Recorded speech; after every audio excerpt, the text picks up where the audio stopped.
राणीपुर लॻोठ गॾेची पुल भरिसां पंजाब जे शहर विहाड़ी खां सेवण मेले ते वींदड़ पांधीअड़नि जी बस तेज़ रफ़्तारी सबबि कल्टी थी पई, जंहिं जे नतीजे में बस जे हेठां अची दॿिजी 10 ॼणा फ़ौत ऐं 3 खां वधीक ज़ख़्मी थी पिया आहिनि। जे बाद ज़ख़्मियुनि ऐं फ़ौतियुनि खे राणीपुर ऐं तालका अस्पताल गम्बट में दाख़िल करायो वियो आहे, जिते इमरजेंसी जो ऐलान करे ज़ख़्मियुनि जो इलाज कयो पियो वञे। कल्टी थियल बस जो नंबर MBA77 आहे। केतिरनि ज़ख़्मियुनि जूं टंगूं ॿाहूं भॼी पियूं आहिनि ऐं इहे शदीद ज़ख़्मी आहिनि। केतिरा ई ज़ख़्मी बेहोश थी विया आहिनि, जंहिं जो इलाज अस्पताल में हलंदड़ आहे। वाक़े वारे हंधि वॾे अंग में राह वींदड़नि ॻोठाणनि शहरियुनि पंहिंजी मदद पाण तहत इमदादी कमनि में हिसो वरितो ऐं ज़ख़्मियुनि खे अस्पताल पहुचायो, जॾहिं त काफ़ी ज़ख़्मियुनि जी हालत ॻणती जोगी हुजण सबबि फ़ौतियुनि जो अंग वधण जो ख़दशो आहे।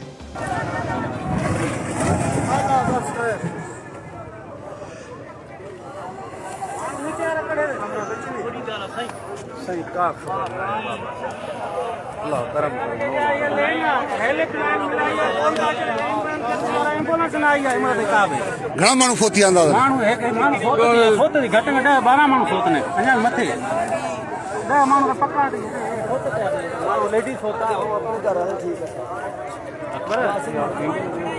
अचनि थियूं बाबा गाॾियूं अचनि थियूं बसि वेट करो।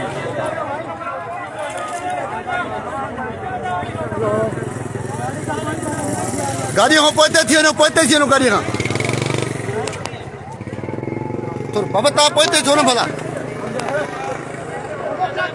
अंदर चेक करो अंदर